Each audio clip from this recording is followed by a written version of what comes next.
Magandang araw sa inyong lahat. Narito ang pinakabagong ulat sa lagay ng panahon ngayong araw, January 13, 2026, Tuesday. Patuloy nating binabantayan ang low pressure system sa timog silangan ng bansa at sa mga susunod na araw ay maaari na itong maging ganap na bagyo. Ayon sa mga forecast, patuloy pa ang paglakas ng sistema at naglabas na ng panibagong update ang PAGASA kaugnay sa inaasahang galaw nito. Kung gusto mo naman lagi kang informed sa lagay ng panahon, huwag kalimutang mag-subscribe dito sa channel. Sa kasalukuyang lagay ng panahon, ang Cagayan, Isabela at Aurora ay nakararanas ng maulap na kalangitan na may scattered rains at isolated thunderstorms. Ang shear line ang sanhi ng mga pag-ulan sa mga lugar na ito kaya inaasahan ang mas tuloy-tuloy na buhos tuwing madaling araw hanggang umaga, lalo na sa mga coastal areas at mga gilid bundok na direktang nakaharap sa Pacific. Sa Davao Region, maulap din ang kalangitan na may scattered rains at thunderstorms dulot ng Intertropical Convergence Zone. Ang ITCZ ay kilala bilang lugar kung saan nagsasalubong ang hangin mula magkaibang direksyon sa tropiko,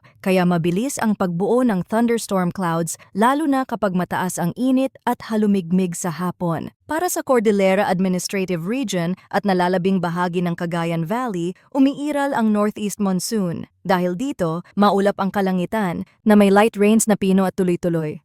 Sa Ilocos Region at nalalabing bahagi ng Central Luzon, partly cloudy to cloudy skies na may isolated light rains dulot pa rin ng northeast monsoon. Hindi man malakas ang ulan, dapat pa ring mag-ingat sa malamig na hangin at reduced visibility sa umaga. Sa Metro Manila at nalalabing bahagi ng bansa, partly cloudy hanggang cloudy na kalangitan na may isolated rain showers or thunderstorms ang inaasahan dahil sa easterlies. Ang mga thunderstorm na ito ay karaniwang nabubuo sa hapon hanggang gabi at maaaring magdala ng biglaang buhos ng ulan. Ayon sa Tropical Cyclone Threat Potential Update ng PAGASA, para sa Week 1 mula January 12 hanggang January 18, 2026, wala pang TCLV sa loob ng PAGASA monitoring domain sa simula ng period. Gayunpaman, may TCLV-1 na inaasahang mabubuo sa silangang hangganan ng Tropical Cyclone Advisory Domain. Ayon sa guidance, papasok ito sa Philippine Area of Responsibility at kikilos patungong Caraga at Eastern Visayas na may moderate to high na tsansa ng pagiging ganap na tropical cyclone sa loob ng Week 1. Pagdating ng Week 2,